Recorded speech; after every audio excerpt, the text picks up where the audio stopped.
journey from Oboth to Moab. ஓபோத்ல இருந்து Moab தேசம் வரைக்கும் சென்ற பயணத்தை குறித்து 10வது வசனத்திலிருந்து 20வது வசனம் வரைக்கும் நம்ம பார்க்க போகிறோம். அடுத்தது the king Sihon defeated. பாசானின் ராஜா சீகோன் எப்படி அவர் தோற்கடிக்கப்பட்டார் என்பதை 21 முதல் 32 வரைக்கும் நம்ம பார்க்க போகிறோம். 5வது பகுதி கிங் ஓக் டிஃபீட்டட், எப்படி ஓக் ராஜா தோற்கடிக்கப்பட்டார் என்பது 33லிருந்து 35 வரைக்கும் நம்ம பார்க்க போகிறோம். நம்ம ஒன்றொன்னா தியானிக்கலாம். முதல் 4 வசனங்களை நம்ம வாசிக்கலாம். இஸ்ரேலைட்ஸ் டிஃபீட்டட் த கானானைட்ஸ். இஸ்ரவேல் ஜனங்கள் கானானியரை எப்படி முறியடித்தார்கள் என்றதை நம்ம பார்க்கலாம். 1 முதல் 4 வரைக்கும் வாசிக்க கேட்போம். காண்பித்த வழியாக இஸ்ரவேல்கள் வருகிறார்கள் என்று தெற்கே வாசம் பண்ணுகிற கானானியராகிய ஆராத் ராஜா கேள்விப்பட்ட போது அவன் இஸ்ரவேலருக்கு விரோதமாக யுத்தம் பண்ணி அவர்களில் சிலரை சிறைப்பிடித்து கொண்டு போனான். அப்பொழுது இஸ்ரவேலர் கர்த்தரை நோக்கி, தேவரீர் இந்த ஜனங்களை எங்கள் கையில் ஒப்பு கொடுத்தால் அவர்களுடைய பட்டணங்களை சங்காரம் பண்ணுவோம் என்று பிரார்த்திக்கினை பண்ணினார்கள். கர்த்தர் இஸ்ரவேலின் சத்தத்திற்கு செவி கொடுத்து அவர்களுக்கு கானானியரை ஒப்பு கொடுத்தார். அப்பொழுது அவர்களையும் அவர்கள் பட்டணங்களையும் சங்காரம் பண்ணி அவ்விடத்திற்கு ஓர்மா என்று பெயரிட்டார்கள். அவர்கள் ஏதோம் தேசத்தை சுற்றி போகும்படிக்கு ஓர் என்னும் மலையை விட்டு சிவந்த சமுத்திரத்தின் வழியாய் பிரயாணம் பண்ணினார்கள். வழியின் நிமித்தம் ஜனங்கள் மனமடிவடைந்தார்கள். ஹல்லேலூயா. நம்ம இங்கே வசனத்தில் நம்ம பார்க்கிறோம். முதல் 3 வசனத்தில் எப்படி போடப்பட்டிருக்கிறது என்றால், வேவுக்காரர் காண்பித்த வழியாய் இஸ்ரவேலர் வருகிறார்கள் என்று தெற்கே வாசம் பண்ணுகிற கானானியாகிய ஆராத் ராஜா கேள்விப்பட்ட போது, அப்போது அங்கே கானானியர் தேசம் இருக்குது. இந்த ஜனங்கள் வாக்குத்தத்தம் பண்ணின கானான் தேசத்தை இந்த நாளில் பிரவேசிக்க போகிறாங்க. கிட்டத்தட்ட இவங்க 40 வருடங்களாய் வனாந்திரத்தில் அலைந்து திரிகிறார்கள். இந்த நாளில் அவங்க அந்த தேசத்தை அவங்க பிரவேசிக்க போகிறாங்க. ஹல்லேலூயா. அந்த தேசத்தை அவங்க பிடித்து கொள்ள போகிறார்கள். அப்போது அந்த தேசத்தில் இருக்கிற ராஜாவுடைய பெயர் ஆராத். அவர் என்ன பண்ணுறாரு, அவருக்கு வேவுக்காரர் சொல்கிறாங்க, இது போல் இஸ்ரவேல் ஜனங்கள் தெற்கே பகுதியாய் நடந்து கொண்டு இருக்கிறாங்க அப்படின்னு சொல்லும் போது இந்த ஆராத் ராஜா கேள்விப்பட்டு இஸ்ரவேலருக்கு விரோதமாக யுத்தம் பண்ண அவர் போறாரு. போனது மட்டும் இல்லை, இஸ்ரவேல் ஜனங்களை சில பெயரை சிறை பிடித்து கொண்டு போயிடுறாங்க. அப்போ அந்த 2வது வசனம் அழகாய் போடப்பட்டிருக்கிறது. அப்பொழுது இஸ்ரவேலர் கர்த்தரை நோக்கி, தேவரீர் இந்த ஜனங்களை எங்கள் கையில் ஒப்பு கொடுத்தால் அவர்களுடைய பட்டணங்களை சங்காரம் பண்ணுவோம் என்று பிரார்த்தனை பண்ணினார்கள். ஹல்லேலூயா. இந்த ஜனங்கள் கிட்ட பார்த்தீங்கன்னா இவங்க பழைய தலைமுறை கிடையாது. பழைய தலைமுறை எல்லோரும் அந்த வனாந்திரத்தில் மரித்து விட்டார்கள். இவர்கள் அவர்களுடைய பிள்ளைகள், புதிய தலைமுறை. இவங்க என்ன பண்ணுறாங்கன்னா ஒரு நல்ல விஷயம் பண்ணுறாங்க. பழைய இஸ்ரவேலரை போல நடவாமல் இவர்களுக்கு ஒரு ஆபத்து வரும்போது கர்த்தரை நோக்கி ஜெபம் பண்ணுகிறவர்களாயிருக்கிறார்கள். ஹல்லேலூயா. இங்கே நம்ம பார்க்குறோம், அந்த ஜனங்கள் கர்த்தரை நோக்கி ஒரு பொருத்தனை பண்ணி கொண்டாங்களா. இங்கே தமிழில் பிரத்கினைன்னு இருக்குது, ஆனால் இங்கிலீஷில் வாவ்னா பார்த்தீங்கன்னா ஒரு பொருத்தனை பண்ணுறாங்க. ஆண்டவரே, இந்த ஜனங்களை என் கையில் ஒப்பு கொடுத்தீங்கன்னா நாங்கள் அவங்க பட்டணங்களை சங்காரம் பண்ணுவோம் என்று அங்கே ஒரு பொருத்தனை பண்ணி கொண்டாங்க. அப்போது கர்த்தர் என்ன பண்ணுறாருனா 3வது வசனத்தில், கர்த்தர் இஸ்ரவேலின் சத்தத்தை செவி கொடுத்து அவர்களுக்கு கானானியரை ஒப்பு கொடுத்தார். அப்பொழுது அவர்களையும் அவர்கள் பட்டணங்களையும் சங்காரம் பண்ணி அவ்விடத்திற்கு ஓர்மா என்று பெயரிட்டார்கள். ஹல்லேலூயா. அப்போ கர்த்தர் நம்மளுடைய ஜெபத்தை கேட்கிற தேவனாக இருக்கிறாரு. இஸ்ரவேல் ஜனங்கள் ஆண்டவரை நோக்கி பார்க்கும் போது, ஆண்டவரை தேடும் போது கர்த்தர் அதற்கு செவி கொடுக்கிறாரு. ஹல்லேலூயா. அப்போ கர்த்தரை நோக்கி நாம் விண்ணப்பம் பண்ணும் போது நிச்சயம் கர்த்தர் இந்த நாளிலும் கூட நமக்கு செவி செவி கொடுக்கிற தேவனாய் இருக்கிறாரு. ஹல்லேலூயா. அப்போ அவரை நோக்கி பார்க்கும் முகங்கள் ஒருபோதும் வெட்கப்பட்டு போவதே இல்லை. அதுதான் இந்த ஜனங்கள் வந்து பண்ணாங்க. ஆண்டவரே, எங்களை வந்து இந்த சத்ருவின் கையில இருந்து எங்களை நீங்களாக்கி விடுங்க, இந்த எதிரியை எங்க கையில நீங்க ஒப்பு கொடுங்க ஆண்டவரே, அவங்க பட்டணங்களை நாங்க சங்கரிப்போன்னு ஒரு பொருத்தனை பண்ணி கொள்ளும் போது கர்த்தர் அதை கேட்டு அவர்களுக்கு கானானியரை ஒப்பு கொடுத்தார். ஹல்லேலூயா. அப்போ இந்த ஜனங்க கிட்ட இருந்து நம்ம கற்றுக்கொள்வது என்னவென்றால், கர்த்தரை நோக்கி விண்ணப்பம் பண்ணினார்கள், கர்த்தரை தேடினார்கள். மாத்திரம் அவர்களுடைய பலத்தை நம்பல. அவங்க நினைச்சிருந்தாங்கன்னா நம்ம கிட்ட இருக்கிற படையை வைத்து அந்த கானானியரை நம்ம முறியடிக்கலாம் என்று அவர்கள் புறப்பட்டு போயிருக்கலாம். ஆனா அப்படி பண்ணல. அவர்களுடைய பலத்தை சார்ந்து வாழாமல் கர்த்தரை சார்ந்து கர்த்தரை நோக்கி பார்க்கும்போது கர்த்தர் அவர்களுக்கு ஜெயத்தை தந்தார். ஹல்லேலூயா. 2 நாளாகமம் 7வது அதிகாரம் 14வது வசனத்தை நம்ம எடுத்து வாசிப்போம். உங்களுக்காக நான் வாசிக்கிறேன். என் நாமம் தரிக்கப்பட்ட என் ஜனங்கள் தங்களை தாழ்த்தி ஜெபம் பண்ணி என் முகத்தை தேடி தங்கள் பொல்லாத வழிகளை விட்டு திரும்பினால் அப்பொழுது பரலோகத்தில் இருக்கிற நான் கேட்டு அவர்கள் பாவத்தை மன்னித்து அவர்கள் தேசத்திற்கு சேமத்தை கொடுப்பேன். ஹல்லேலூயா. இங்க ஆண்டவர் அழகா சொல்லி இருக்கிறாரு, அவருடைய நாமம் தரிக்கப்பட்ட ஜனங்களாகிய நாம் என்ன பண்ணணுமா? முதலாவது தேவ சமூகத்துல நம்மளை தாழ்த்த வேண்டும். இந்த இஸ்ரவேல் ஜனங்களும் என்னாகமம் 21வது அதிகாரத்துல பார்க்கிறோம், தங்களை தாழ்த்தினார்கள். ஹல்லேலூயா. அடுத்தது அவர்கள் ஜெபம் பண்ணினார்கள், கர்த்தரை நோக்கி அவருடைய முகத்தை தேடி முறையிட்டார்கள். ஹல்லேலூயா. அப்போ இந்த நாள்ல கர்த்தர் நம்மோடு கூட பேசுகிறார். நமக்கு ஒரு பிரச்சனை வரும்போது இவங்க தான் காரணம் அவங்க தான் காரணம்னு சொல்லாம முதலாவது தேவ சமூகத்தில் நம்மளை தாழ்த்தி நம்ம அர்ப்பணித்து நம்ம ஜெபம் பண்ணி தேவனுடைய முகத்தை தேடும் போது, நம்மளுடைய பொல்லாத வழிகளை விட்டு திரும்பும் போது பரலோகத்தில் இருக்கிற தேவன் நம்முடைய ஜெபத்தை கேட்டு நம்மளுடைய பாவங்களை மன்னிக்கிறது மாத்திரமல்லாமல் நாம் தேசத்திற்கு சேமத்தை கொடுப்பார். ஹல்லேலூயா. அப்போ ஆண்டவர் நிச்சயம் வந்து நமக்கு பதில் கொடுக்கிற தேவனாய் இருக்கிறாரு. என் மகன் எப்போ ஜெபிப்பான், என் மகள் எப்போ ஜெபிப்பான் என்று அவர் கண்ணோக்கமாய் இருக்கிறவராய் நம் தேவன் இருக்கிறார். ஹல்லேலூயா. சங்கீதம் 65 2வது வசனம் இப்படியாய் சொல்லுகிறது, ஜெபத்தை கேட்கிறவரே மாம்சமான யாவரும் உம்மிடத்தில் வருவார்கள். ஹல்லேலூயா. நம்ம தேவனுக்கு இன்னொரு பேர் இருக்கு, என்னது? ஜெபத்தை கேட்கிறவரே. ஹல்லேலூயா. அப்ப நம்ம ஜெபிக்கும் போது நம் தேவன் சும்மா இருக்க மாட்டாரு. என்ன என் மகளுடைய விண்ணப்பம் என்று, என்ன என் மகனுடைய விண்ணப்பம் என்று அவர் வந்து நமக்கு செவி சாய்க்கிற தேவனாய் இருக்கிறாரு. நம்ம மாம்சமான யாவரும் அவரை சார்ந்து தான் நாம் வாழ வேண்டும், அவரிடத்துல தான் நம்ம போக வேண்டும். சுவாசம் உள்ள மனிதனை தேடி நம்ம போவதை பார்க்கிலும் ஜெபத்தை கேட்கிறவராகிய நம் தேவனிடத்தில் நாம் செல்லும் போது நிச்சயம் நம்மளுடைய சத்ருக்களை நம்முடைய கரத்தில் ஒப்பு கொடுத்து நமக்கு வெற்றியை கொடுக்க அவர் வல்லமை உள்ள தேவனாக இருக்கிறார். ஹல்லேலூயா. இந்த இஸ்ரவேல் ஜனங்களுக்கும் தேவன் செவி கொடுத்து கானானியரை ஒப்பு கொடுத்தார். அது மாத்திரம் கிடையாது, இந்த ஜனங்கள் அவங்களுடைய பட்டணங்களை எல்லாம் சங்காரம் பண்ணினார்கள். அவ்விடத்திற்கு ஓர்மா என்று பெயரிட்டார்கள். இந்த ஓர்மாவுடைய பெயரை நம்ம எங்கேயோ கேள்விப்பட்ட மாதிரி இருக்கு இல்லையா? இது ஏற்கனவே வந்து இந்த ஜனங்கள் இந்த ஓர்மா என்ற இடத்துல தோல்வியை கண்டார்கள். ஹல்லேலூயா. ஒரு தோல்வி கண்ட இடத்துல தான் கர்த்தர் மீண்டும் இந்த ஜனங்களை கொண்டு சென்று அவர்களுடைய தோல்வியை தேவன் வெற்றியாய் மாற்றுகிறார். ஹல்லேலூயா. அப்ப இந்த நாள்ல கூட ஆண்டவர் ஒருவேளை நம்மை வந்து நம்ம கடந்து வந்த அந்த பாதையில மீண்டும் கொண்டு போகிறார் என்றால் நம்ம கலங்க தேவையில்லை. ஆண்டவர் மீண்டுமாக நம்மை தோல்வியை சந்திக்க அந்த இடத்துக்கு கொண்டு போகல. எந்த இடத்துல அவமானப்பட்டோமோ, எந்த இடத்துல நிந்தை அனுபவிச்சோமோ, எந்த இடத்துல தோல்வியை பார்த்தோமோ அதே இடத்தில் தேவன் நம்மை வெற்றி சிறக்க பண்ண போகிறார். ஹல்லேலூயா. நம்ம எடுத்து வாசிக்கலாம். என்னாகமம் 14வது அதிகாரம் 40 முதல் 45 வரைக்கும் நம்ம எடுத்து வாசிக்கலாம். அதிகாலமே அவர்கள் எழுந்திருந்து, நாங்கள் பாவம் செய்தும் கர்த்தர் வாக்குத்தத்தம் பண்ணின இடத்திற்கு நாங்கள் போவோம் என்று சொல்லி மலையின் உச்சியில் ஏற துணிந்தார்கள்.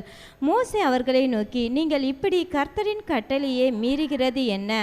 அது உங்களுக்கு வாய்க்காது. நீங்கள் உங்கள் சத்துருக்களுக்கு முன்பாக முறியடிக்கப்படாதபடிக்கு ஏறி போகாதிருங்கள். கர்த்தர் உங்கள் நடுவில் இரார். அமலேக்கியரும் கானானியரும் அங்கே உங்களுக்கு முன்னே இருக்கிறார்கள். பட்டயத்தினால் விழுவீர்கள். நீங்கள் கர்த்தரை விட்டு வாங்கினபடியால் கர்த்தர் உங்களோட இருக்க மாட்டார் என்றான். ஆனாலும் அவர்கள் மலையின் உச்சியில் ஏற துணிந்தார்கள். கர்த்தருடைய உடன்படிக்கையின் பெட்டியும் மோசேயும் பாளையத்தை விட்டு போகவில்லை. அப்பொழுது அமலேக்கியரும் கானானியரும் அந்த மலையிலே இருந்து இறங்கி வந்து அவர்களை முறியடித்து அவர்களே ஹோர்மா மட்டும் துரத்தினார்கள். ஹல்லேலூயா. நம்ம இங்க பார்க்கிறோம், அமலேக்கியரும் கானானியரும் ஏற்கனவே வந்து இஸ்ரவேல் ஜனங்களை இந்த இடத்துல முறியடித்திருக்கிறார்கள். இது என்ன சம்பவம் என்றால், தேசத்தை உளவு பார்க்கும்படிக்கு மோசே வந்து 10 பேரை அனுப்புகிறாரு. அந்த அந்த 10 பேரும் பார்த்தீங்கன்னா 12 பேரை அனுப்புறாங்க. அதில் அந்த 10 பேர் வந்து அந்த தேசத்தை குறித்து ஒரு எதிர்மறையான ஒரு அறிக்கையை எடுத்து வந்து சொல்றாங்க. அப்போ அங்கே இருக்கிற இஸ்ரவேல் ஜனங்களுடைய இருதயம் வந்து கரைந்து போய்கிறது. சோர்ந்து போய் என்ன பண்ணுறாங்கன்னா, நாங்கள் சாகும்படிக்கு, எங்களை கொல்லும்படிக்கு இந்த வனாந்திரத்தில் மோசே நீ எங்களை கூப்பிட்டுட்டு வந்துட்டியா? ஆண்டவர் எங்களை இந்த வனாந்திரத்தில் கொல்லும்படிக்கு தான் ஆண்டவர் எங்களை கொண்டு வந்திருக்கிறாரான்னு ஆண்டவருக்கு விரோதமாக அவங்க கூட்டம் கூடி பேசுகிறாங்க. அந்த இடத்துல வந்து ஆண்டவர் சொல்கிறாரு, இவங்க எனக்கு எதிராக நான் கையளிப்பேன் என்ற அந்த இடத்துக்கு விரோதமாக என் மீது விசுவாசம் இல்லாமல் பேசினதுனால இந்த தலைமுறையில் யாருமே அந்த இடத்திற்கு அவங்க பிரவேசிப்பது இல்லைன்னு சொன்ன உடனே அவங்க என்ன பண்ணுறாங்க, நாங்கள் பாவம் செஞ்சிட்டோம், ஆண்டவருடைய வார்த்தைக்கு விரோதமாக நாங்கள் நிறைய குறை பேசிட்டோம், நாங்கள் வந்து அந்த தேசத்தை சுதந்திரிக்க போகிறோன்னு அதிகாலமே எழுந்து அவங்க என்ன பண்ணுறாங்களா, ஆண்டவர் வந்து போகக்கூடாது, நீங்கள் போனாலும் நீங்கள் அதை வந்து சுதந்திரத்தை கொள்ள மாட்டீங்கன்னு சொல்லியும் மோசேயை மீறி, ஆண்டவரை மீறி அவங்க போகிறாங்க. அந்த சத்துருக்களுக்கு முன்பாக இந்த இஸ்ரவேல் ஜனங்கள் முறியடிக்கப்படுகிறார்கள், தோற்கடிக்கப்படுகிறார்கள். அப்போ ஆண்டவருடைய வார்த்தை நமக்கு நேராக வரும்போது நம்ம கீழ்ப்படிந்தால்தான் ஆண்டவர் நமக்கு வெற்றியை தருவார். அதே அந்த ஓர்மா அந்த இடத்துல தான் இந்த ஜனங்கள், இந்த புதிய தலைமுறையான, இந்த புதிய சன்னதியான இந்த ஜனங்கள் வந்து வெற்றியை வந்து காண்கிறார்கள். ஹல்லேலூயா. அந்த பழைய சன்னதி என்ன பண்ணுச்சு, ஆண்டவருக்கு கீழ்ப்படியாமையில போய் தோல்வியை கண்டுச்சு. ஆனா இந்த புதிய தலைமுறையான இந்த இஸ்ரவேலர்கள் ஆண்டவரை நோக்கி பார்த்து, ஆண்டவரை சார்ந்து வாழ்ந்து தங்களுடைய தோல்விகளை அவர்கள் ஜெயமாய் மாற்றிக்கொண்டார்கள். ஹல்லேலூயா. அடுத்தது 4வது வசனம், அவர்கள் ஏதோம் தேசத்தை சுற்றி போகும்படிக்கு ஓர் என்னும் மலையை விட்டு சிவந்த சமுத்திரத்தின் வழியாய் பிரயாணம் பண்ணினார்கள். வழிய நிமித்தம் தங்கள் மனமடிவு அடைந்தார்கள். இங்கு வந்து திரும்பவும் அந்த ஜனங்களுக்கு ஒரு சோதனை வருது. நம்ம வாழ்க்கையில் கூட சோதனை வருதுன்னா நம்ம அந்த சோதனையிலே மூழ்கக்கூடாது என்பதற்காக வந்து பார்த்தீங்கன்னா ஆண்டவர் வந்து சில டைரக்ஷனை வந்து சேஞ்ச் பண்ணுவார். அது எதுக்குன்னா, இன்னும் வந்து நம்ம அந்த சோதனையின் பாதையில் போகணுன்றதுக்காக கிடையாது. நம்மளை ஆண்டவர் ட்ரெயின் பண்ணுறாரு. நம்மளை பயிற்சி வைத்த பிறகு நம்மளை அதுக்கேற்ற குவாலிஃபை பண்ணி நம்மளுக்கு ப்ரொமோஷன் கொடுக்க போகிறார் என்ற அர்த்தம். இந்த ஜனங்கள் கூட கானான் தேசத்தை சுதந்திரிக்கிறதுக்கு கொஞ்சம் தூரம் தான் இருக்குது. ஆனால் திரும்பவும் ஆண்டவர் டைரக்ஷனை மாற்றுறாரு. ஏதோம்ல இருந்து சுற்றி போக பண்ணி ஓர் என்னும் மலையை விட்டு போய் திரும்பவும் அந்த சிவந்த சமுத்திரம், அந்த ரெட் சீ வந்து அவர்களுக்கு முன்பாக வருது. அந்த ஜனங்கள் என்ன பண்ணுறாங்க, திரும்ப சோர்ந்து போயிடுறாங்க. இந்த புதிய தலைமுறை பார்த்தீங்கன்னா என்ன இருந்தாலும் அந்த பழைய தலைமுறையில் இருந்த அந்த கொஞ்சம் சுபாவம் ஆச்சு இவர்கள் கிட்ட ஒட்டி கொண்டு தான் இருக்கு. 5வது வசனத்தை நம்ம வாசிக்கலாம்.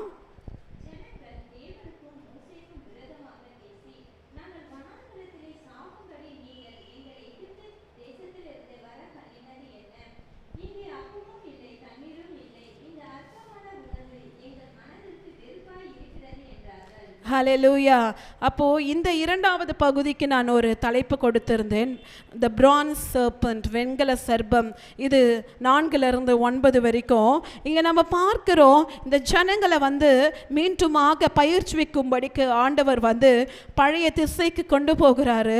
அந்த இடத்துல மீண்டுமாக இந்த புதிய தலைமுறையான இஸ்ரவேலர்கள் என்ன பண்றாங்க, ஆண்டவருக்கும் மோசேக்கும் விரோதமாய் பேசி எங்களை சாகும்படிக்கு தான் இந்த இடத்துக்கு கொண்டு வந்தீங்களா, இந்த இடத்துல என்னதான் இருக்கு, தண்ணி இல்லை, சாப்பிட இல்லை, ஒன்றுமே இல்லைன்னு திரும்பவும் வந்து அவங்க முறுமுறுக்க ஆரம்பிக்கிறாங்க. ஆண்டவருக்கு விரோதமாக அவங்க குறை பேச ஆரம்பிக்கிறாங்க.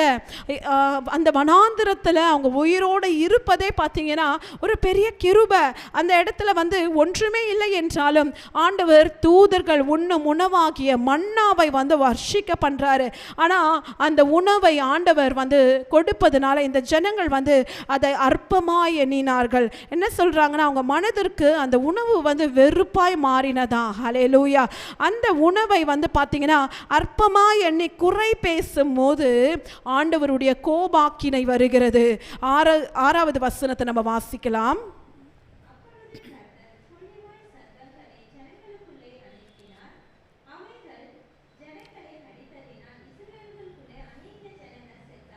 ஹல்லேலூயா. அப்போ இங்கே பார்க்குறோம், ஆண்டவருடைய கோபம் பற்றி எழும்பும் போது நம்ம இதுக்கு முன்பான வசனங்கள்லாம் பார்த்தோம். அநேக வாதைகளை வந்து இந்த ஜனங்கள் சந்தித்தார்கள். ஒரு வசனம் உண்டு, என் ஜனங்கள் அறிவில்லாமையினால் அவர்கள் வந்து என்ன ஆகுறாங்க, சங்காரமாகிறார்கள் என்று எழுதப்பட்டிருக்கிறது. இந்த புதிய தலைமுறையாகிய இஸ்ரவேலர்கள் பார்த்தீங்கன்னா அவங்க கிட்ட இந்த கிரம்பிளிங் ஸ்பிரிட் வரும்போது, இந்த மர்மரிங் ஸ்பிரிட் வரும்போது, அந்த முறுமுறுக்கிற ஆவி வரும்போது மீண்டுமாக அவர்கள் விளைவுகளை சந்திக்கிறாங்க. என்ன ஆகுதுன்னா, கர்த்தர் கொள்ளிவாய் சர்ப்பங்களை ஜனங்களுக்குள்ளே அனுப்பினார். அந்த வனாந்திரத்தில் கூட பார்த்தீங்கன்னா விஷ ஜந்துக்கள் நிறைய இருக்குமா. ஆண்டவருடைய சமூகம் அவர்களிடத்திலேயே இருந்ததுனால தான் அவர்களை வந்து கர்த்தர் வந்து எந்த விதமும் சேதமும் இன்றி அவர்களை அந்த 40 வருடம் பாதுகாத்தாரு. பகலிலே வெயிலாக்கிலும் இரவிலே நிலவாக்கிலும் சேதப்படுத்தாதபடிக்கு அந்த ஜனங்களை காப்பாற்றி நடத்தினாரு. ஆனால் இந்த ஜனங்கள் ஆண்டவருக்கு விரோதமாகவே முறுமுறுக்கும் போது ஆண்டவர் என்ன பண்றார், அந்த கொள்ளிவாய் சர்ப்பங்களை ஜனங்களுக்குள்ளே அனுப்புகிறார். அப்போ அந்த ஜனங்களை வந்து அந்த கொள்ளிவாய் சர்ப்பம் வந்து கடிக்கிறது. அதனால அநேக பேர் செத்தாங்க. ஹல்லேலூயா. அப்போ இந்த கொள்ளிவாய் சர்ப்பங்கள் கூட பார்த்தீங்கன்னா யார் ஆண்டவருக்கு விரோதமாய் குறை பேசுகிறார் என்பதை கண்டுபிடித்து கடிக்கிற ஒரு விஷ ஒரு பாம்பாய் இருக்கிறது. ஹல்லேலூயா. ஏன்னா அவங்க ஆண்டவருக்கு விரோதமாகவே பேசினதுனால பூமியில் இருக்கிற கசப்புகளினால அந்த பாம்பின் விஷத்தினால அநேக பேர் செத்தார்கள்.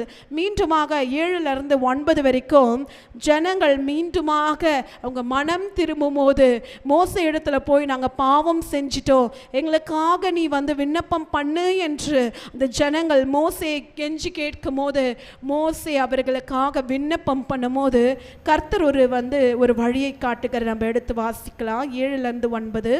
அதனால் ஜனங்கள் மோசேயின் இடத்தில் போய், நாங்கள் கர்த்தருக்கும் உமக்கும் விரோதமாக பேசினதினால் பாவம் செய்தோம், சர்ப்பங்கள் எங்களை விட்டு நீங்கும்படி கர்த்தரை நோக்கி விண்ணப்பம் பண்ண வேண்டும் என்றார்கள். மோசே ஜனங்களுக்காக விண்ணப்பம் பண்ணினான். அப்பொழுது கர்த்தர் மோசேயை நோக்கி, நீ ஒரு கொள்ளிவாய் சர்ப்பத்தின் உருவத்தை செய்து அதை ஒரு கம்பத்தின் மேல் தூக்கி வை, கடிக்கப்பட்டவன் எவனோ அவன் அதை நோக்கி பார்த்தால் பிழைப்பான் என்றார். அப்படியே மோசே ஒரு வெண்கல சர்ப்பத்தை உண்டாக்கி அதை ஒரு கம்பத்தின் மேல் தூக்கி வைத்தான். சர்ப்பம் ஒருவனை கடித்த போது அவன் அந்த வெண்கல சர்ப்பத்தை நோக்கி பார்த்து பிழைப்பான். ஹல்லேலூயா. அப்போ இந்த வசனம்ல போடப்பட்டு இருக்கிறது, ஜனங்கள் பாவம் செஞ்சிட்டாங்க.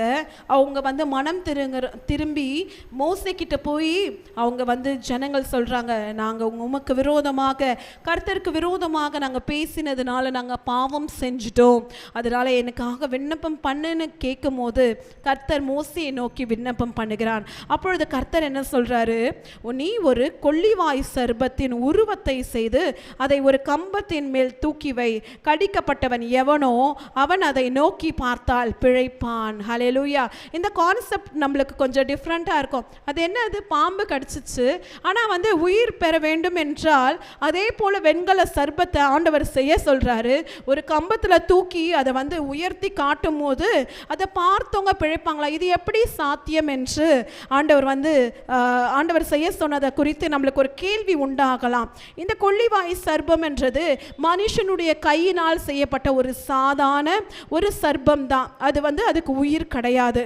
அதை ஏன் கம்பத்தின் மேலே தூக்கி அது வைக்க வேண்டும்? அதை ஏன் பாம்பு கடிச்ச அந்த மனிதர்கள் பார்க்கும் போது அவர்கள் எப்படி உயிர் பெற வேண்டும் என்றால், ஒரு சாதாரணமாகவே ஒரு மனுஷன் ஒரு பாம்பு கடியில் அவன் இருக்கிறான்னா உடனே அவனுக்கு விஷம் ஏறி என்ன ஆகும்னா ஆட்டோமேட்டிக்காக கண் இருளடைய ஆரம்பிக்கும். அப்போ டைரெக்டாக அவன் ஒன்றுமே செய்யலைனாலும் அவன் கண் சொருகும் போது அவன் மேலே தான் பார்க்கணும், வேறு எந்த டைரக்ஷனும் அவனுக்கு தெரியாது. அப்போ மேலே பார்க்கும்போது அவன் கண்ணுக்கு தெரிவது அந்த வானம் தான். அப்போது அந்த இடத்துல இந்த ஜனங்கள்லாம் பார்த்திங்கன்னா ஆண்டவருக்கு விரோதமாய் பாவம் செய்து அந்த பாம்பு கடித்த உடனே அவர்கள் கண்கள் அப்படியே இருளடையும் போது ஆட்டோமேட்டிக்காக அவங்க மேலே பார்ப்பாங்க. அப்போ ஆண்டவர் ஈஸியான ஒரு கான்செப்ட், அவங்க தப்பிச்சு கொள்ளணும்னா இந்த வெண்கல சர்ப்பத்தை செய்து உயர்த்தி காட்டும் போது அதை பார்க்கும் போது ஆண்டவர் ஜீவனை கொடுக்கிறார். அந்த வெண்கல சர்ப்பம் ஜீவனை கொடுக்கல, ஆண்டவர் ஜீவனை கொடுக்கிறாரு. இதற்கு இன்னொரு உதாரணம், நம்ம புதிய ஏற்பாடு காலத்தில் இந்த வெண்கல சர்ப்பம் உயர்த்தப்பட்டது போல நம் தேவனாகிய இயேசு கிறிஸ்து நமக்காக உயர்த்தப்பட்டிருக்கிறார். ஹல்லேலூயா. எடுத்து வாசிப்போம். யோவான் 3வது அதிகாரம் 14 முதல் 15 வரைக்கும்.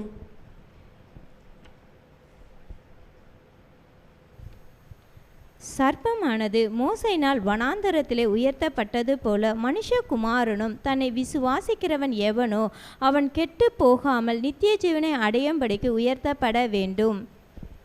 தேவன் தம்முடைய ஒரே பேரான குமாரனை விசுவாசிக்கிறவன் எவனோ அவன் கெட்டு போகாமல் நித்திய ஜீவனை அடையும்படிக்கு அவரை தந்தரிலி இவ்வளவாய் உலகத்தில் அன்பு கூர்ந்தார். ஹல்லேலூயா.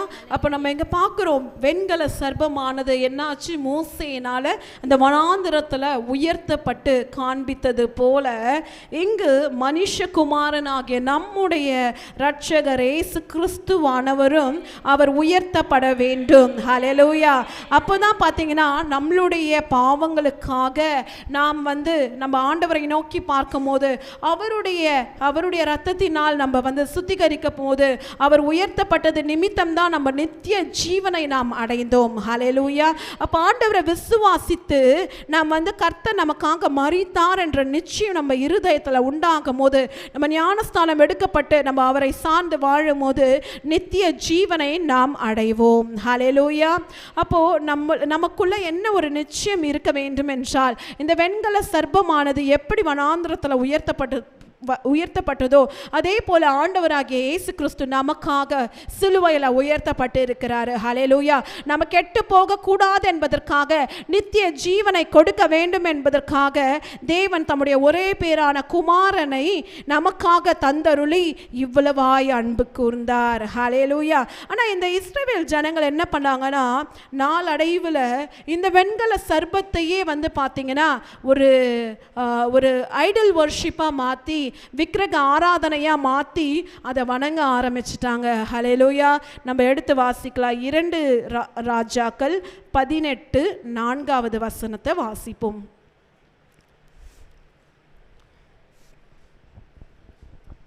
2 ராஜாக்கள் 18:4. அவன் மேடைகளை அகற்றி சிலைகளை தகர்த்து விக்கிரக தோப்புகளை வெட்டி மோசே பண்ணியிருந்த வெண்கல சர்ப்பத்தை உடைத்து போட்டான். அந்நாட்கள் மட்டும் இஸ்ரவேல் புத்திரர் அதற்கு தூபம் காட்டி வந்தார்கள். அதற்கு நிகுஸ்தான் என்று பேரிட்டான். ஹல்லேலூயா. அப்போ என்ன ஒரு பரிதாபமான நிலை இல்லையா? ஆண்டவர் இந்த வனாந்திரத்தில் இருக்கிற மக்களை காப்பாற்றும்படிக்கு ஒரு சின்ன ஒரு டெமான்ஸ்ட்ரேஷனை தான் இந்த வெண்கல சர்ப்பத்தை உயர்த்தி காட்ட சொன்னார். ஆனால் ஜனங்க என்ன பண்ணாங்க, கானான்லேருந்து அதை அப்படியே அதை ஃபாலோ பண்ணி எசேக்கியா ராஜாவுடைய பீரியட் வரைக்கும் கொண்டு வந்துட்டாங்க. என்ன பண்ணாங்கன்னா, அந்த வெண்கல சர்ப்பத்தை அதுக்கு ஒரு பேர் வச்சு நிகுஸ் வாசஸ்தான் அதோடைய பேரு. அதை வைத்து தூபம் காட்டி அதை வணங்க ஆரம்பிச்சிட்டாங்களாம். அதுதான் கடவுள்னு. உண்மையான ஜீவனுள்ள தேவனை விட்டுட்டு பொய்யான இந்த வெண்கல சர்பத்தை பிடித்து கொண்டு அதை வணங்க ஆரம்பிச்சாங்க. அதனால எசேக்கியா பார்த்தீங்கன்னா, எசேக்கியா ராஜா என்ன பண்ணார், அந்த மேடைகளை எல்லாம் அகற்றி சிலைகளை எல்லாம் தகற்று விக்கிரக தோப்புகளை எல்லாம் வெட்டி, இது மோசே பண்ணின அதே வெண்கல சர்பம் தான் இது, அதை உடைச்சி போட்டு அந்த நாட்கள் மட்டும் இஸ்ரவேல் புத்திரர் அதற்கு தூபம் காட்டியும் அதை ஒரு தெய்வமாகவும் வணங்கி கொண்டு ஒரு பேர் வச்சு அதை வணங்கி கொண்டு இருக்கிறாங்க. ஹல்லேலூயா. அப்போ இந்த நாளில் நம்ம கிட்ட கூட என்னென்னலாம் ஐடல் இருக்கு. நம்மளுடைய வீடுகள்லையும் பார்த்தீங்கன்னா சில சிலைகள் வைத்திருப்போம். ஆண்டவராகிய இயேசு கிறிஸ்துவின் சிலைகள் வைத்திருப்போம். உருவத்தில் நம்ம படங்கள் வைத்திருக்கலாம். அப்போ அதெல்லாம் உண்மையானது கிடையாது. நம் தேவன் பார்த்தீங்கன்னா அவர் பரிசுத்தர், ஒருவரும் சேரக்கூடாத ஒளியில் வாசம் பண்ணுகிறவர். அவர் ஆவியாய் நமக்குள்ள வாசம் செய்கிறார். அப்ப எந்த ஒரு சிலை வழிபாடுக்குள்ளேயும் நம்ம போய் நம்ம மாட்டிக்கொள்ள கூடாது. ஹல்லேலூயா. அது மாத்திரம் இல்லை, இப்போ பார்த்தீங்கன்னா நம்ம அநேக ஹாஸ்பிட்டலில் பார்த்தோன்னா இந்த டாக்டர் சிம்பிள் பார்க்கும்போது இதே போல தான் ஒரு பாம்பு ஒரு கோலில் சுற்றப்பட்டது போல இருக்கும். அதோடைய பேர் பார்த்தீங்கன்னா அப்போலோ என்ற ஒரு கிரீக்கில் அந்த கதையில் ஒரு நபருடைய மகன் அசிலிபியஸ். ஸோ அவர் பார்த்தீங்கன்னா அநேகரை குணமாக்கினதா ஒரு கதை. அது புராண கதையிலிருந்து வந்தது தான். அது பார்த்தீங்கன்னா வேர்ல்ட் ஹெல்த் ஆர்கனைசேஷன் WHO அப்படின்ற வேர்ல்ட் ஹெல்த் ஆர்கனைசேஷன் பார்த்தீங்கன்னா அந்த சிம்பிளை அவங்க எடுத்துக்கிட்டாங்க. அதில் ஒன்றுமே கிடையாது. அதை ராட் ஆஃப் ஆசிலிப்டஸ் அப்படின்ற ஒரு பேரை வைத்து இன்னமும் பார்த்தீங்கன்னா அநேக மருத்துவத்துறையில் இந்த வேர்ல்ட் ஹெல்த் ஆர்கனைசேஷனில் அது ஒரு சிம்பிளாக ஒரு குறியீடாக இருக்கிறது. அடுத்தது பார்த்தீங்கன்னா யூஎஸில் பார்த்தீங்கன்னா செடாசியஸ் என்ற ஒரு சிம்பிள் இருக்கும். இந்த சிம்பிளை பார்த்தீங்கன்னா ரெண்டு பாம்பு ஆப்போசிட்டில் சுற்றி கொண்டது போல இருக்கும். இதுவும் பார்த்தீங்கன்னா அந்த கிரேக்க புராண கதையில் இருந்து வந்தது தான். ஆனால் இது எதுவுமே பார்த்தீங்கன்னா ஆண்டவரால் உண்டானது கிடையாது. எப்படி யோசிச்சு பார்த்தாலும் இந்த சிம்பிள்லாம் பார்த்தீங்கன்னா மருத்துவமாக இருந்தாலும் இல்லை விஞ்ஞானமாக இருந்தாலும் எல்லாமே வேதாகமத்தின் அடிப்படையில் இருந்து தான் வந்திருக்கு. எல்லாத்தையும் பார்த்தீங்கன்னா வேதாகமத்தில் இருந்து தான் அவங்க காப்பி பண்ணி வெளியே கொண்டு போகிறாங்கன்றதை நம்மளுக்கு கிளியரான ஒரு விளக்கத்தை ஆண்டவர் நம்மளுக்கு இந்த நாளில் கற்றுக் கொடுக்கிறார். ஹல்லேலூயா. நம்ம இப்போ 3வது பகுதிக்கு நம்ம வந்துடலாம். ஆண்டவர் பார்த்தீங்கன்னா இந்த 10வது வசனத்துல 20வது வசனம் வரைக்கும் எப்படி இஸ்ரவேல் ஜனங்கள் ஓபோத்திலிருந்து மோவாப் வரைக்கும் அவங்க பிரயாணம் பண்ணுகிறார்கள் என்பதை குறித்து நம்ம பார்க்கலாம். முதல் 3 வசனங்களை நாம் வாசிக்க கேட்போம். இஸ்ரவேல் புத்திரர் பிரயாணப்பட்டு போய் ஓபேத்தின் பாளையம் இறங்கினார்கள். ஓபேத்தில் இருந்து பிரயாணம் பண்ணி சூரியோதயத்திற்கு நேராய் மோவாப்புக்கு எதிரான வனாந்தரத்தில் உள்ள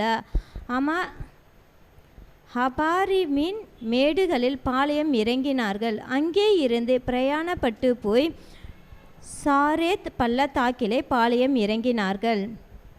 ஹல்லேலூயா. அப்போ ஆண்டவர் இவங்களுடைய திசைகளை மாற்றிக்கொண்டே இருக்கிறாரு. முதலாவது இந்த இஸ்ரவேல் ஜனங்கள் பிரயாணப்பட்டு ஓபேத்திலிருந்து பாளையம் இறங்கினார்களாம்.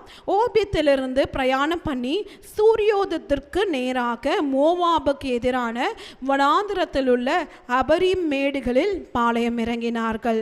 அடுத்தது அங்கிருந்து பார்த்தீங்கன்னா சாரேத் பள்ளத்தாக்கில் அவங்க பாளையம் இறங்குறாங்க.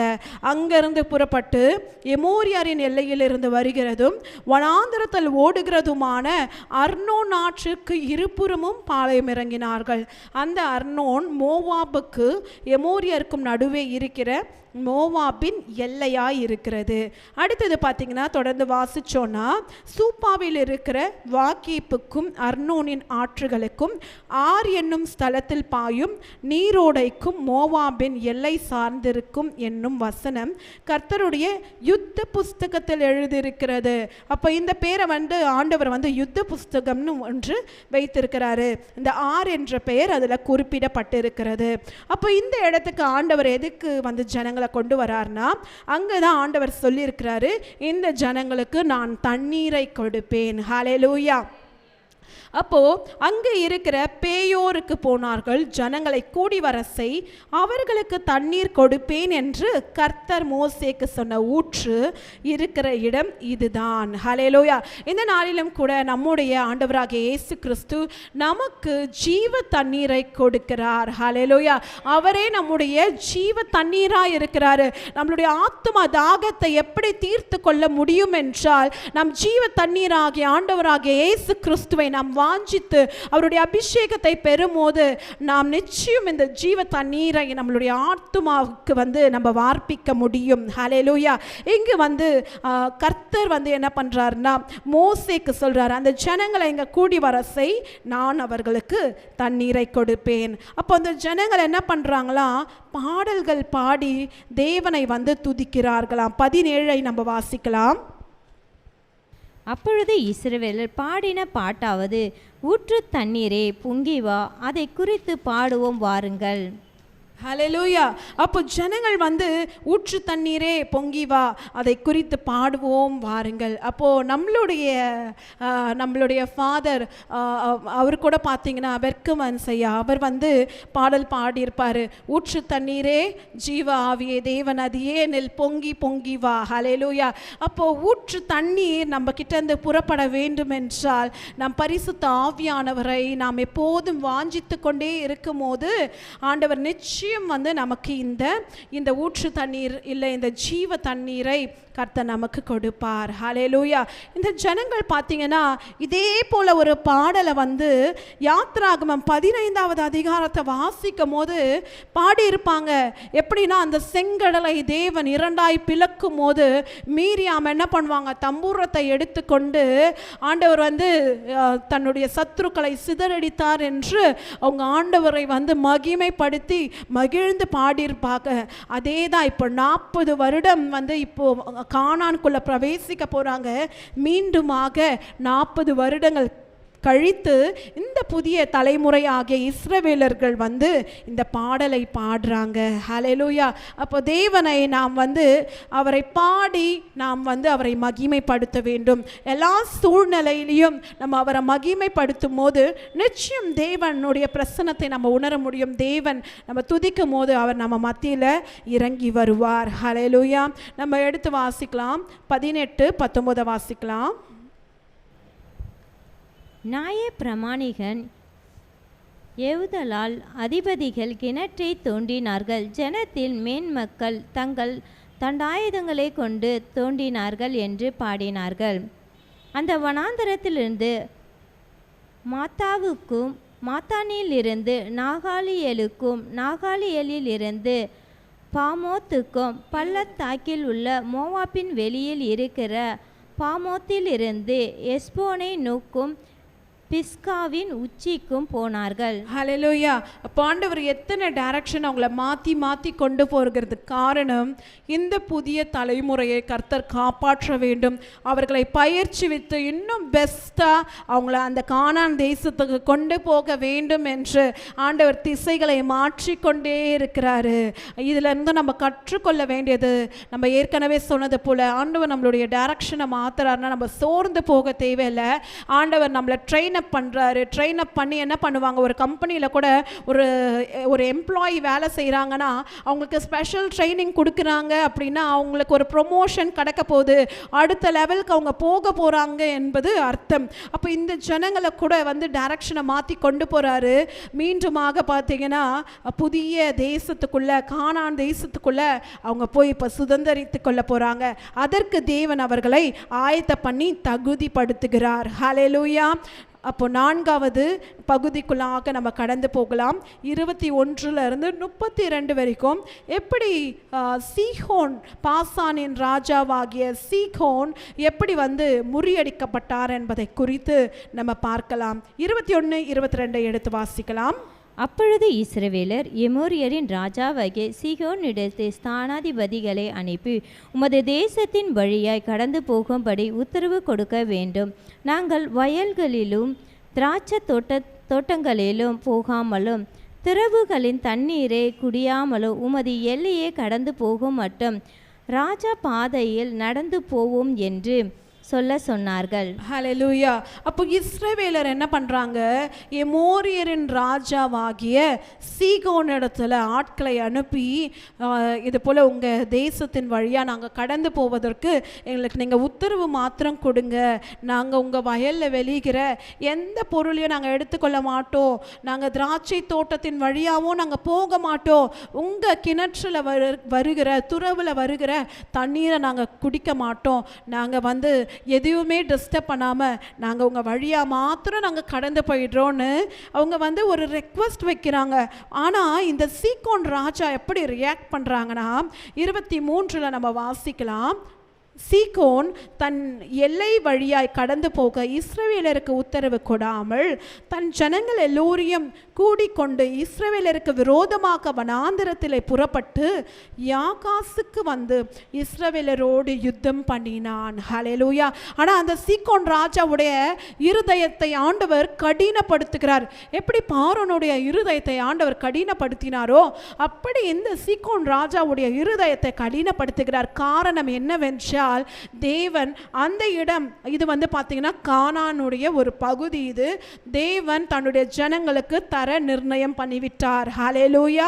அதனால அவருடைய மகத்துவத்தை விளங்க செய்யும்படிக்கு சீகோனுடைய இருதயத்தை வந்து தேவன் கடினப்படுத்துகிறார். ஹல்லேலூயா. அடுத்தது நம்ம வாசிப்போம் என்றால் 24, 25 அதற்கு இந்த இஸ்ரவேலர்கள் சீகோனுக்கு எப்படி பதில் கொடுக்கிறார்கள் என்பதை பார்ப்போம். இஸ்ரவேலர் அவனை பட்டய கருக்கினால் வெட்டி அர்னோன் தொடங்கி ஆமோன் புத்திரரின் தேசத்தை சார்ந்த யாப்போக்கு தேசத்தை சார்ந்த யாப்போக்கு வரைக்கும் உள்ள அவனுடைய தேசத்தை கட்டி கொண்டார்கள். அம்னோன் புத்திரரின் எல்லை அரணிப்பாய் இருந்தது. ஹல்லேலூயா. அப்போ நம்ம பார்க்குறோம் இந்த சீகோனுக்கு பதிலடி கொடுக்கும்படிக்கு இஸ்ரவேல் ஜனங்கள் என்ன பண்ணுறாங்கன்னா ஆண்டவரை சார்ந்து அவர்களுடைய பட்டயங்களை எடுத்துக்கொண்டு அர்னோன் தொடங்கி அம்னோன் புத்திரரின் தேசத்தை சார்ந்த யாப்போக்கு வரைக்கும் அந்த தேசத்தை கட்டி கொள்கிறார்கள். அப்போ இந்த ராஜா சீகோனையும் அவர்கள் வெட்டி போட்டு அந்த தேசத்தை எல்லாவற்றையும் சுதந்திரித்துக் கொள்ளுகிறார்கள். ஹல்லேலூயா. அப்போ நம்ம கவலைப்படவே தேவையில்லை. நம்மளுக்கு விரோதமாக ஒரு எதிரி வரானா அவன் தான் பின்னிட்டு ஓடுவான். நம்ம தேவனை சார்ந்து தேவனை பற்றி கொண்டு நாம் இருக்கும் போது நிச்சயம் அந்த எதிரியை கர்த்தர் நம்முடைய கரத்தில் ஒப்புவிப்பார். நாம் பார்த்தீங்கன்னா கர்த்தர் நமக்கு ஜெயத்தை கொடுத்து எல்லாவற்றையும் சுதந்திரிக்க கர்த்தர் கிருபை செய்வார். ஹல்லேலூயா.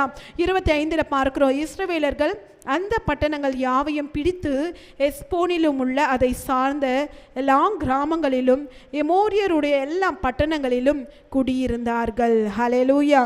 நம்ம தொடர்ந்து வாசிக்கலாம்.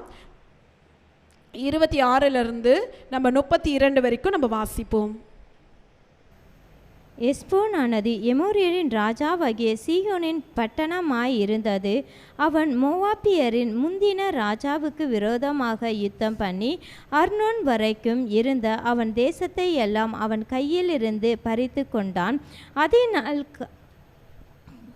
கவி கட்டுகிறவர்கள் எஸ்போனுக்கு வாருங்கள், சீகோனின் பட்டணம் ஸ்திரமாய் கட்டப்படுவதாக. எஸ்போனிலிருந்து அக்கினியும் சீகோனுடைய பட்டணத்திலிருந்து ஜுவாலையும் புறப்பட்டு மோவாப்புடைய என்னும் ஊரையும் அர்னோனுடைய மேடுகள் உள்ள ஆண்டவ மார்க்கங்களை பட்சித்தது. ஐயோ மோவாப்பே, கேமோஸ் தேவனின் ஜனமே, நீ நாசமானாய். தப்பி ஓடினதன் குமாரரையும் தன் குமாரத்திகளையும் எமோரியரின் ராஜாவாகிய சீகோனுக்கு சிறைகளாக ஒப்பு கொடுத்தான். அவர்களே எய்து போட்டும் எஸ்போன் பட்டணம் தீபோன் ஊர் வரைக்கும் நாசமாயிற்று. மேதாப்புக்கு சமீபமான நோபா பட்டணம் பரியந்தம் அவர்களை பாழாக்கினோம் என்று பாடினார்கள். ஹல்லேலூயா. இந்த ஜனங்கள் வந்து தொடர்ந்து கர்த்தரை வந்து துதி செலுத்தி மகிமைப்படுத்தி கொண்டே இருக்கிறார்கள். இந்த புதிய தலைமுறை ஆகிய இஸ்ரவேலர்கிட்ட இருந்து நம்ம இன்னொரு பாடம் கற்றுக்கொள்வது என்னவென்றால் நாம் தேவனை எல்லா சூழ்நிலையிலையும் நாம் அவரை உயர்த்தி கொண்டே இருக்க வேண்டும். இந்த ஜனங்கள் என்ன பாடுறாங்களாம், இந்த எஸ்போனின் ராஜா என்ன பண்றாரு, அந்த சீகோன் பட்டணத்தை இதுக்கு முன்பாக இருந்த மோவாப்பின் முந்தின முந்தின ராஜா கிட்ட இருந்த எல்லாவற்றையும் பிடித்து கொள்றாங்க. ஆனால் அதே அந்த சீகோன் ராஜா கிட்ட இருந்து இந்த இஸ்ரவேல் ஜனங்கள் வந்து எல்லாவற்றையும் அந்த பட்டணத்தை எரித்து விட்டு இவர்கள் அரணிப்பான பட்டணங்களை அதே பகுதியில் வந்து கட்டி கொள்கிறார்கள். அதை குறித்து அவங்க ஒரு பாட்டும் பாடி தேவனை மகிமைப்படுத்துகிறார்கள். ஹல்லேலூயா. அப்போ நம்மளுடைய சத்ரு எவ்வளோ பெருசா இருந்தாலும் நம்ம அவனை பார்க்க தேவையில்ல. நமக்குள் இருக்கிற நம் ஆண்டவரை உயர்த்தும் போது அந்த சத்ருக்களை கர்த்தர் நம்முடைய கரத்தில் கொடுப்பார். உலகத்தில் இருக்கிற அவனை காட்டிலும் நமக்குள் இருப்பவர் பெரியவர். ஹல்லேலூயா. நம்ம 5வது பகுதிக்கு நேராய் நாம் கடந்து செல்வோம். 33 to 35 வரைக்கும் எப்படி ஓக் ராஜாவை கர்த்தர் வந்து இந்த ஜனங்கள் மூலமாக முறியடித்தார் என்பதை குறித்து பார்ப்போம். பின்பு பாசானுக்கு போகிற வழியாய் திரும்பி விட்டார்கள். அப்பொழுது பாசானின் ராஜாவாகிய ஓக் என்பவன் தன் சமஸ்த ஜனங்களோடு அவர்களை எதிர்த்து யுத்தம் பண்ணும்படிக்கு எத்ரோய்க்கு புறப்பட்டு வந்தான். ஹல்லேலூயா. இந்த ராஜா பார்த்தீங்கன்னா பாசானின் ராஜா. ஹல்லேலூயா. இந்த சீகோன் பார்த்தீங்கன்னா எமோரியரின் ராஜா. நம்ம ஃபர்ஸ்ட் பார்த்த ராஜா யாரு? எமோரியாரின் ராஜாவாகிய சீகோன். இந்த ஓக் என்பவன் பாசானின் ராஜாவாகிய ஓக். இந்த ஓகை பற்றி நம்ம பார்க்கலாம். இந்த ஓக் என்ற இந்த ராஜா பார்த்தீங்கன்னா சாதாரண மனுஷன் கிடையாது. அவன் ஒரு ராட்சச இனத்தை சேர்ந்தவன். எடுத்து வாசிக்கலாம். உபாகமம் 3வது அதிகாரம் 11வது வசனத்தை நம்ம வாசிக்கலாம்.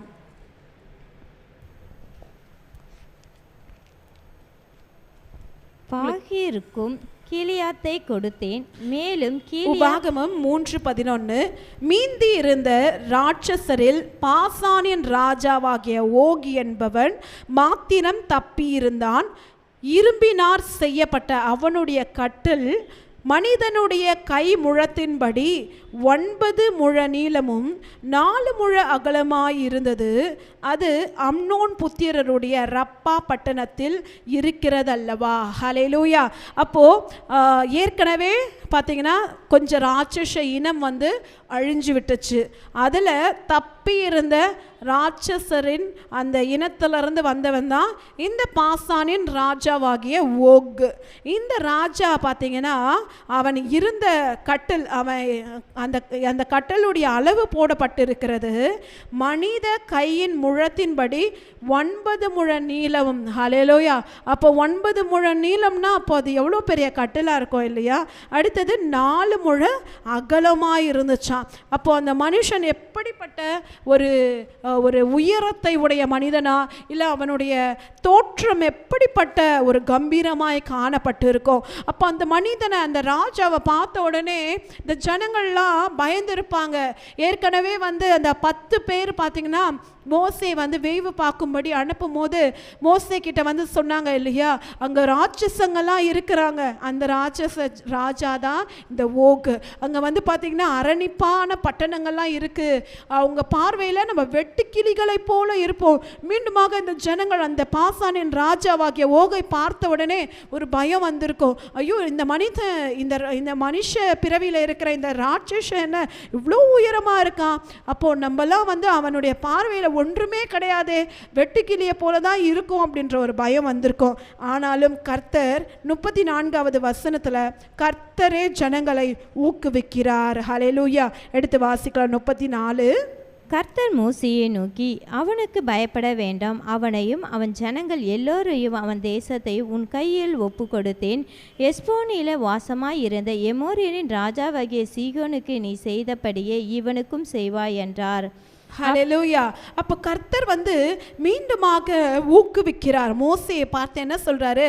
நீ பயப்படாத, நான் உன் கூட இருக்கிற. எப்படி வந்து எஸ்போனின் ராஜாவாகிய சீகோனை உங்கள் கையில் நான் கொடுத்தனோ அப்படியே இந்த ஓகையும் உங்கள் கையில் நான் கொடுப்பேன். ஹல்லேலூயா. இந்த நாளில் நம்மளுடைய பிரச்சனைகளை பார்த்து ஒருவேளை நம்ம பயந்து கொண்டு இருக்கலாம். நம்மளுடைய வியாதியை பார்த்து நம்ம பயந்து கொண்டு இருக்கலாம். கடன் பிரச்சனையை பார்த்து பயந்து கொண்டு இருக்கலாம். இல்லை நம்ம அழிக்கும்படிக்கு வருகிற பிரச்சனைகளை பார்த்து, பிரிவினைகளை பார்த்து நம்ம பயந்து கொண்டு இருக்கலாம். கர்த்தர் இந்த நாளில் நம்மை பார்த்து சொல்லுகிறார், பயப்படாதே. ஹல்லேலூயா. அப்போ நம்ம கூட கர்த்தர் இருக்கும்போது பிரச்சனைகள் எவ்வளவா இருந்தாலும் பிரச்சனையை பார்க்காமல் நாம் கர்த்தரை மாத்திரம் நம்ம சார்ந்து கர்த்தரோடு கூட நம்ம நிற்கும் போது நிச்சயம் அந்த பிரச்சனையிலிருந்து கர்த்தர் தீர்வை கொடுப்பார். தீர்வை மாத்திரம் அல்ல, தோல்வியை ஜெயமாய் மாற்றுவார். ஹல்லேலூயா. 35 நம்ம பார்க்கிறோம், அப்படியே ஒருவனும் உயிருடன் மீதியாய் இராதபடிக்கு அவனையும் அவன் குமாரரையும் அவனுடைய சகல ஜனங்களையும் வெட்டி போட்டு அவன் தேசத்தை கட்டி கொண்டார்கள். ஹல்லேலூயா. அப்போ இந்த நாளில் பார்த்தோம், இந்த இஸ்ரவேல் ஜனங்கள் என்ன பண்ணாங்க?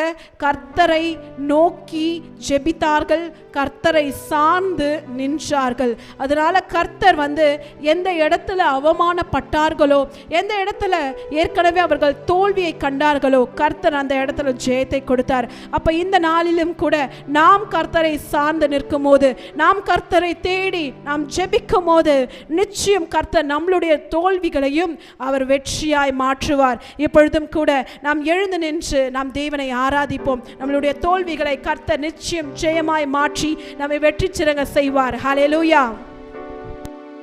ஹல்லேலூயா. வாழ்க்கையில் எந்த இடத்துல நாம் தோற்றமோ தேவன் இன்னைக்கு அதே இடத்துல தேவன் வெற்றியை தர தேவன் சித்தமுள்ளா இருக்கிறார். ஆமென். ஏன் ஒரே ஒரு காரணம், கர்த்தர் நம்மோடு இருப்பார். கர்த்தர் நம்மோடு இருப்பானா, நாம் தோல்வி பெற்ற எப்பேற்பட்ட தடைகள் இருந்தாலும் தேவன் நம்மளுக்கு வெற்றியை தர அளவு இருக்கிறார். என்னோட கூட சேர்ந்து இந்த பாடலை பாடி தேவனுடைய நாமத்தை நம்ம மையப்படுத்தலாம்.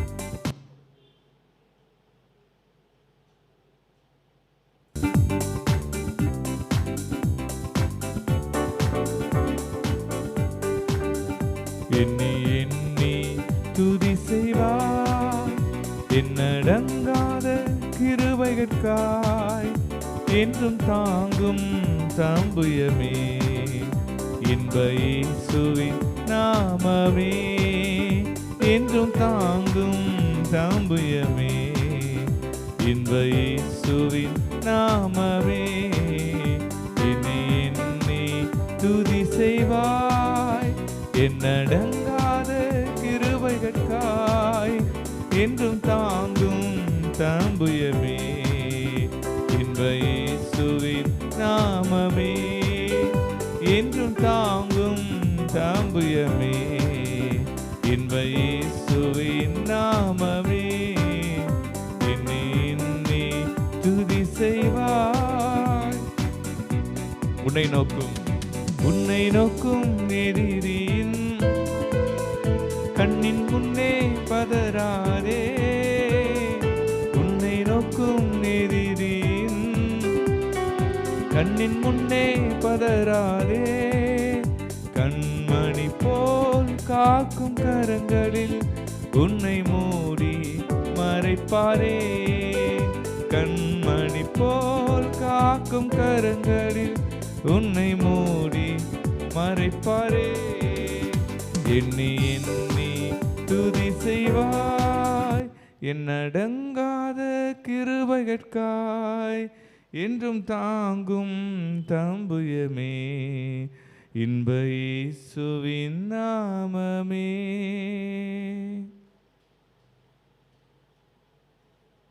வேலையில் கூட தகப்பனே, அப்பா நாங்கள் உம்மை நோக்கி பார்க்கும்படி கிருபை செய்தீரே, உமக்கு நாங்கள் நன்றி செலுத்துகிறோம் தகப்பனே. அப்பா என்னாகும் 21ஆம் அதிகாரத்தில் அநேக வார்த்தைகள் மூலயமா இப்பொழுது இங்கே கூட நீங்கள் பேசின வார்த்தைகளுக்காக உமக்கு நாங்கள் நன்றி செலுத்துகிறோம். அப்பா இப்பொழுது கூட அடியலை மறைத்து நீர் வெளிப்படுங்க. இயேசுவின் ரத்தம் இயேசுவின் நாமத்தில் பிதாவே, ஆமென். என்னாகமும் 21ஆம் அதிகாரம் 3ஆம் வசனம். கர்த்தர் இஸ்ரவேலின் சத்தத்திற்கு செவி கொடுத்து அவர்களுக்கு கானான் நீரை ஒப்பு கொடுத்தார். அப்பொழுது அவர்களையும் அவர்கள் பட்டணங்களையும் சங்காரம் பண்ணி அவ்விடத்திற்கு ஒர்மா என்று பெயரிட்டார்கள். இந்த வசனத்தில் பார்க்கிற ஒர்மா என்று ஏற்கனவே பழைய சந்ததியாகிய அதாவது இஸ்ரவேல் ஜனங்கள் அந்த இடத்துல தோற்கப்பட்டார்கள் என்று நாம் பார்த்தோம். அந்த இடத்திற்கு தான் ஒர்மா என்று பெயர் வந்தது. அதாவது அந்த இடத்துல அவங்க 12 பேர் கானான் தேசத்தை சுற்றி பார்க்கும்படி போகும்போது 10 பேர் மட்டும் அவங்க என்ன பண்ணாங்கன்னா, இஸ்ரவேல் ஜனங்கள்கிட்ட அந்த இடத்துல முறுமுறுத்து கொண்டே இருந்தாங்க. அந்த இடத்துல போனால் நம்ம மரித்து போயிடுவோம் அப்படின்ட்டு. ஆனால் அந்த இடத்துல யார் பிரவேசிப்பாங்க அப்படின்னு பார்த்தா யோசுவாவும் காலேபு மாத்திரம்தான் பிரவேசிப்பார்கள் என்று ஆண்டவர் ஏற்கனவே அந்த இடத்துல சொல்லியிருப்பார். இந்த நாள்லேயும் நம்மளும் பார்த்தோம் அப்படின்னா நம்மளும் எந்தெந்த இடத்துலலாம் நாம் தோற்கப்பட்டோமோ அதே இடத்திற்கு தேவன் மறுபடியும் கொண்டு போகிறார்னா அவர் நம்மளை உயர்த்தம்படி தான் ஆண்டவர் அந்த இடத்துல அழைத்து செல்கிறாரு. ஆண்டவர் திடீர்னு இந்த இடத்துக்கு நம்மளை போக சொல்கிறாரு. ஏன் நம்ம போகணும்? ஏற்கனவே அந்த இடத்துல நமக்கு தோல்வி வந்துச்சு, ஏற்கனவே அந்த இடத்துல பிரச்சனை வந்துச்சு, நம்ம ஏன் மறுபடியும் அந்த இடத்துல போகணும் அப்படின்னு நம்ம சோர்ந்து போன நேரத்தில் ஆண்டவர் இந்த நாளில் ஆண்டவர் நம்ம கிட்ட பேசிக்கொண்டு இருக்கிறார். நம்மளை மறுபடியும் போக சொல்வது தோல்விக்காக அல்ல, வெற்றியை காணும்படி தான். ஆமென், அல்லேலூயா. இந்த நேரத்திலையும் நாம் ஆண்டவர்கிட்ட நம்ம விட்டு கொடுப்போம். ஆண்டவரே, நான் எந்த இடத்துல தோற்கப்பட்டனோ அதே இடத்துக்கு நீங்கள் என்னை மறுபடியுமாக போக சொல்கிறீங்க, நான் என்ன செய்யணும்? நம்ம வேலை ஸ்தலமாக இருக்கலாம், நம்ம அந்த இடத்துல ஒரு தோல்வியை தான் நம்ம பார்த்துருக்கலாம். ஆனால் ஆண்டவர் மறுபடியும் அதே வேலைக்கு போக சொல்கிறாரே. நம்ம வியாபாரத்தில் தோற்கப்பட்டிருக்கலாம், மறுபடியும் அந்த வியாபாரத்தை துவங்க சொல்கிறாரே. நான் என்ன செய்யறது என்று நம்ம கலங்கி கொண்டு இருக்கிற இந்த நேரத்தில் ஆண்டவர் நம்ம கூட பேசிக்கொண்டு இருக்கிறார். நீ மறுபடியும் துவங்கு, நான் உன்னோடு கூட இருக்கிறேன் என்று. அது மாத்திரம் இல்லை, உறவுகளில் கூட தோற்கப்பட்ட சூழ்நிலையில் நாம் இருக்கிறோமா? பிரச்சனைகள் அதிகமாக இருக்கிறதா? நம்ம ஆண்டவரை நோக்கி பார்க்கலாம். எப்படி இஸ்ரவேல் ஜனங்கள் ஆண்டவரை நோக்கி பார்த்து, ஆண்டவரே எங்களுக்கு நீங்கள் உதவி செய்கள் என்று அவர்கள் ஜெபித்த போது ஆண்டவர் மறுபடியுமாக அவர்களை அதே இடத்துல உயர்த்தினது போல நம்மையும் ஆண்டவர் உயர்த்த வல்லவராய் இருக்கிறார். நம்ம எல்லா சூழ்நிலையிலும், பிரச்சனை நேரத்திலையும், குழப்பமாக இருக்கிற நேரத்திலையும் ஆண்டவரை நோக்கி நம்ம பார்க்கும்போது அதில் நாம் ஜெயத்தை மாத்திரமே பார்ப்போம். ஆமென், அல்லேலூயா. இதில் பழைய மனிதர்கள், அதாவது இஸ்ரவேல் ஜனங்கள், முறுமுறுத்த ஜனங்களை ஆண்டவர் விலக்கி போட்டார். புதிய தலைமுறையாகிய அவர்கள் வந்து ஆண்டவரை நோக்கி பார்த்து எப்படி ஜெயத்தை பெற்றார்களோ இந்த நாளிலும் நாம் ஆண்டவரை நோக்கி பார்ப்போம். எல்லாவற்றிலும் ஜெயத்தை காணும்படி நாம் ஒரு ஸ்டெப்பு எடுத்து ஆண்டவர்கிட்ட நாம் வரலாமா? நம்ம முன்பாக கடந்து வந்து, ஆண்டவரே, அப்பா, நான் எத்தனையோ இடத்துல முறுமுறுத்து அந்த ஆசீர்வாதத்தை நான் பெற்றுக்கொள்ளலப்பா, இப்போ நான் உம்மிடத்துல விட்டு கொடுக்குறப்பா. அப்பா, மறுபடியும் நான் எந்தெந்த இடத்துலாம் தோற்றேனோ அதே இடத்துல நான் ஜெயிக்கணும். அப்பா, நான் உம்மிடத்துல நான் அர்ப்பணிக்கிறேன்ப்பா, உம்மை நோக்கி நான் பார்க்குறேன்ப்பா, நான் உண்மையே சார்ந்து வாழ்கிறேன் என்று இந்த நாளில் நாம் அர்ப்பணிக்கலாமா?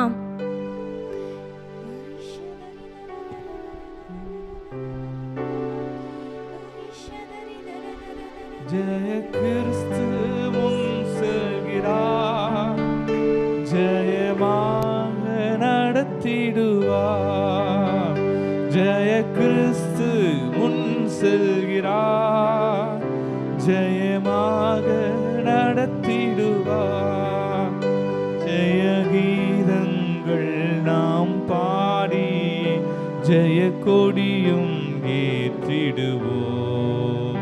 ஜெயம் அல்லேலூயா அவர் நாமத்திற்கே, ஜெயம் அல்லேலூயா அவர் நாம. சேர்ந்து பாருமா.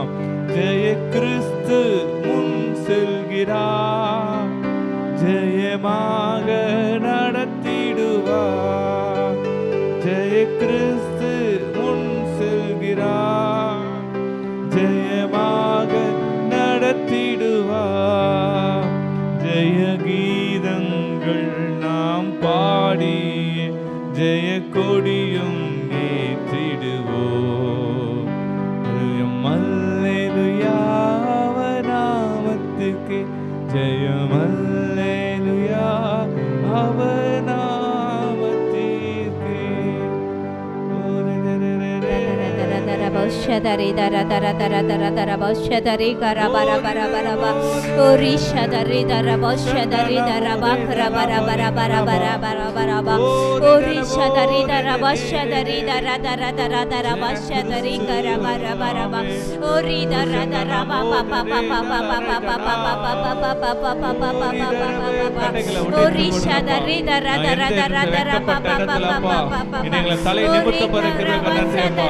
எந்த இடத்துல தலை தலை குனிந்த இடத்துல நாங்கள் தலை நிமிர செய்கிறவரே நீர் தான் தகப்பனே. அப்பா, இந்த எங்கள் ஜனங்கள் எந்த இடத்துல வைக்கப்பட்டார்களோ அதே இடத்துல நீர் மீண்டும் தலையை உயர்த்த பருக்கிறீங்க. நன்றி நன்றி நன்றி நன்றி நன்றி செலுத்துகிறப்பா. ஜெய கிறிஸ்துவை நீர் எங்கள் முன்பாக செல்கிறப்பா. நாங்கள் ஜெய கொடி ஏற்று செல்கிறோம் தகப்பனப்பா. எங்கள் முன்பாக செல்லுவது நீர் தகப்பனப்பா. எங்க வாழ்க்கையில எத்தனை எதிர்ப்புகள், எத்தனை ஏனாக்கள், எத்தனை சீகோன்கள், ராஜாக்கள் வந்தாலும் நாங்கள் அதை முறியடிப்போம் தகப்பனே. இயேசு நாமத்தில் எங்களை பலப்படுத்த கிறிஸ்துவினாலே எல்லாவற்றையும் செய்ய எங்களுக்கு நாங்கள் பல நுண்டு தகப்பனப்பா.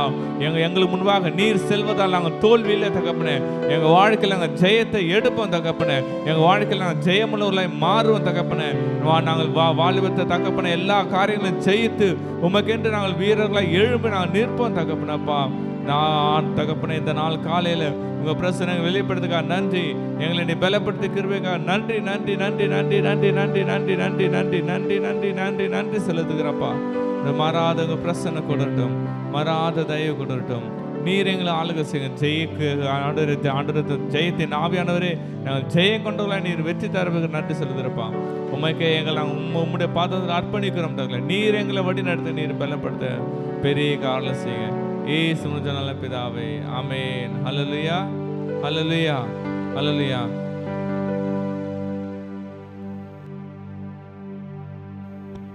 ஹல்லேலூயா. இப்போ இந்த நம்ம ஒரு தீர்க்கதரிசன செயலை செய்யலாம். இந்த கொடியை நம்ம முன்பாக தூக்கி நடக்கும்போது நம்ம பின்னாடி செல்லலாம். இந்த பாடலை பாடும்போது அது என்றால் கர்த்தர் நமக்கு முன்பாக செல்கிறார். நாம் தோல்வி கண்ட இடத்தை திரும்ப ஆண்டவர் ஜெயமாக தேவன் மாற்றி தருகிறார். ஹல்லேலூயா.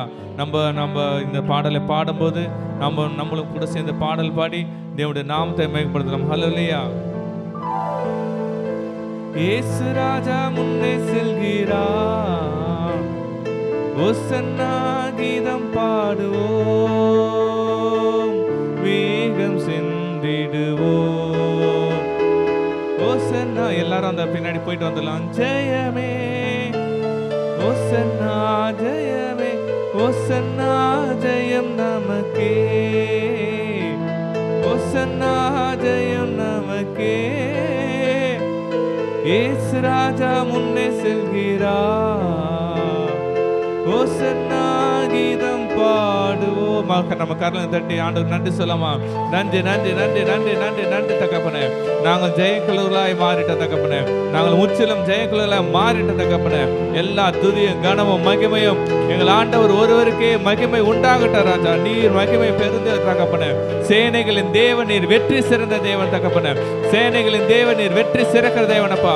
எங்க வாழ்க்கையில நாங்கள் வெற்றி சிறக்கலா மாற்றுறப்பா. எங்களுக்கு எதிராக இருக்கிற எல்லா சக்திகளையும் ஊழியத்து வரக்கூட தடைகளையும் எல்லா தடைகளும் அக்கினால் சுட்டரிக்கிற தகப்பனே. நீர் எல்லாத்தையும் ஜெயம் கொண்டு மாற்றப்படுகிறவங்க நன்றி செலுத்துறப்பா. இந்த கிருபையை கொண்டு மகிமை கொண்டு நீரே பொறுப்பட்டு வேண்டதுங்க. ஏசு நல்ல பிதாவே, ஆமென். சத்தத்தை 7 அலையில சத்தமா சொல்லமா. அல்லேலூயா அல்லேலூயா அல்லேலூயா அல்லேலூயா அல்லேலூயா அல்லேலூயா அல்லேலூயா அல்லேலூயா அல்லேலூயா. ஷாሎም ஷாሎም ஷாሎም.